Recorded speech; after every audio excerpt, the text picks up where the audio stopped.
ડેડિયાપાડાના ધારાસભ્ય ચૈતર વસાવા આમ તો આપણને આદિવાસીની સમસ્યા હોય, આદિવાસી લોકોના અનેક પ્રશ્નોને લઈ અને અનેકવાર વિરોધ કરતા જોવા મળે છે.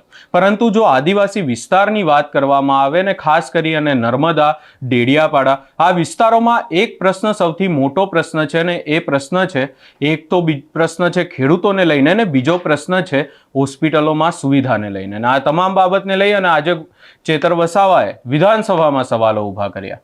શું છે સમગ્ર મામલો એની વિગતે ચર્ચા કરીશું. નમસ્કાર, હું છું ઉજ્જવલ અને આપ જોઈ રહ્યા છો નિર્ભય ન્યૂઝ.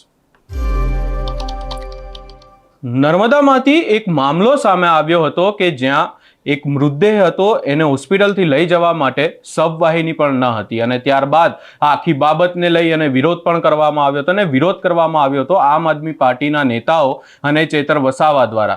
ત્યારબાદ આ સમસ્યાનું હજી સુધી નિરાકરણ નથી લાવવામાં આવ્યું અને આ જ બાબતને લઈ અને વિધાનસભામાં ચૈતર વસાવાએ સવાલો ઊભા કર્યા અને તેની સાથે સાથે સવાલો ઊભા કરવામાં આવ્યા ખેડૂતોને લઈને.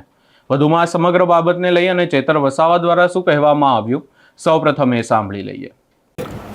આજે વિધાનસભાના સન્માન્ય ગૃહમાં તારાંકિત પ્રશ્નમાં નર્મદા જિલ્લાના જે જંગલ વિસ્તાર છે જ્યાં ખેતીવાડીની લાઈન વીજળી પહોંચી નથી શકતી ત્યાં પીએમ કુસુમ યોજના અંતર્ગત સિંચાઈ માટે જે સોલાર પંપ આપવામાં આવે છે એને લઈને ચર્ચાઓ હતી. ત્યારે માનનીય મંત્રીશ્રીને અમે જણાવ્યું કે એમાં યુએસપીસી જે યુનિવર્સલ સોલર પંપ કંટ્રોલ કે સિંચાઈના સમય સિવાયના જે ઉર્જા સોલર દ્વારા સંગ્રહ કરી શકે અને એ ઉર્જાનો ઘર વપરાશ, કૃષિ અને પશુપાલનને લગતા સાધનો ચલાવી શકાય એના માટે સોલર પંપમાં યુએસપીસી લગાડવા માટેની અમે માંગ કરી છે.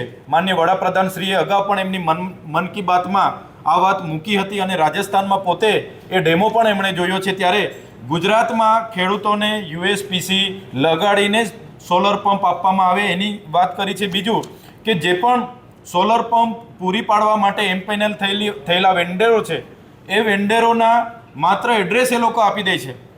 ખેડૂતને જ્યારે કોઈ સ્ટાર્ટર બગડે, મોટર બગડે કે કંઈ પણ થાય એના રિપેરિંગ માટે ત્યાં કોઈ પણ જગ્યાએ સર્વિસ સ્ટેશનો હોતા નથી, જેને કારણે કંપનીમાં પંપસેટ ખેડૂત મોકલે અને પંપસેટ બનીને આવતા અઠવાડિયું કે 15 દિવસ લાગે તો એ પાક પણ સુકાઈ જતા હોય છે.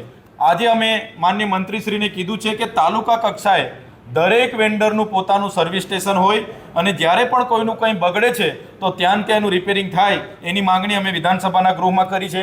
ત્રીજું, જે પણ વેન્ડરો જેને પણ એમ્પેનલ કરવામાં આવેલા છે 2-3 એજન્સીઓ સિવાયના જે બીજી એજન્સીઓ છે જેમ કે દર્શનીલ ઇલેક્ટ્રોમેશન છે અને રોટોમક મોટર જેવી એજન્સીઓ દ્વારા ફોર્મ ભરતી વખતે પણ આજે મંત્રીએ કીધું કે 1 રૂપિયો ખેડૂતોએ આપવાનો નથી, છતાં ફોર્મ ભરતી વખતે આ દર્શનીલ ઇલેક્ટ્રોમેશન કરીને એક એજન્સી છે, એક રોટોમક કરીને છે, એ લોકો દ્વારા ફોર્મની સાથે 1000 રૂપિયા લેવામાં આવે. જ્યારે સ્ટ્રક્ચર ઊભું કરવામાં, ફાઉન્ડેશન કરવામાં પણ 1500 રૂપિયા લેવામાં આવે છે એવી ફરિયાદો અમને મળી છે. એ જ પ્રકારે જે એસ્ટિમેટ પ્રમાણે 300 ફૂટ મોટર બોરની અંદર ઉતારવાની માટેની જોગવાઈ છે, ત્યારે આ કંપનીઓ 200 મીટર, 210 ફૂટ કે 230 ફૂટ, 250 ફૂટ અમુક કંપનીઓ ઉતારીને મોટર અદ્ધર લટકાવીને જતી રહેતી હોય છે, જેના કારણે 1-2 કલાક જ સિંચાઈનું પાણી ચાલે અને મોટર બંધ થઈ જતી હોય છે. ત્યારે એસ્ટિમેટ પ્રમાણે એની ક્વોલિટી જે પણ સ્પેસિફિકેશન નક્કી થયા છે એ પ્રમાણે જ ત્યાં કામ થાય એની તપાસ કરવામાં આવે એની પણ અમે આજે વિધાનસભાના સન્માન્ય ગૃહમાં માંગ કરી છે. બીજો જે મારો તારાંકિત પ્રશ્ન હતો કે નર્મદા અને છોટાઉદેપુર જિલ્લામાં જેટલા પણ પ્રાથમિક આરોગ્ય કેન્દ્ર છે, સામૂહિક આરોગ્ય કેન્દ્ર છે, જનરલ હોસ્પિટલો છે, એમાં સવર્ગના કેટલી જગ્યાઓ ખાલી છે તો આપ જોઈ શકો છો લગભગ 30% જેટલી જગ્યાઓ તમામ વર્ગ 1, વર્ગ 2, વર્ગ 3 અને વર્ગ 4ની આજે એ વિસ્તારમાં ખાલી છે. એ જ પ્રકારે અમે આરોગ્યમાં જ્યારે આ વર્ષે પણ 25,000 કરોડથી વધુ બજેટ ફળવાયું છે, અમે આરોગ્યમાં આટલું મોટું બજેટ હોય તો અમે PMJY અંતર્ગત નર્મદા અને છોટાઉદેપુર જિલ્લામાં કેટલા કાર્ડ ધારકોને એમાં લાભ આપવામાં આવ્યો એની પણ માહિતી માંગી છે. ત્યારે નર્મદામાં એમણે કીધું કે નર્મદામાં છેલ્લા 2 વર્ષમાં 30 કરોડની સારવાર હેઠળ જોગવાઈ કરવામાં આવી અને છોટાઉદેપુરમાં 47.21 કરોડની છેલ્લા 2 વર્ષમાં જોગવાઈ કરવામાં આવી. આમ નર્મદાની વસ્તી ખૂબ વધારે છે, 30 કરોડ, અને જે 47 કરોડની વાત થાય છે, ખૂબ જ ઓછી નર્મદા જિલ્લાના લોકોને આનો લાભ થયો છે. એ જ પ્રકારે સાથીઓ, મારો જે 84 ક્રમાંકનો જે પ્રશ્ન હતો વિધાનસભાના સન્માન ગૃહમાં, એનો જવાબ માન્ય મંત્રીશ્રીએ જે આપ્યો છે, અમે પૂછ્યું હતું કે નર્મદા અને તાપી જિલ્લામાં સરકારી હોસ્પિટલોમાં, આરોગ્ય કેન્દ્રમાં જિલ્લામાં કેટલી સબવાહિનીઓ છે.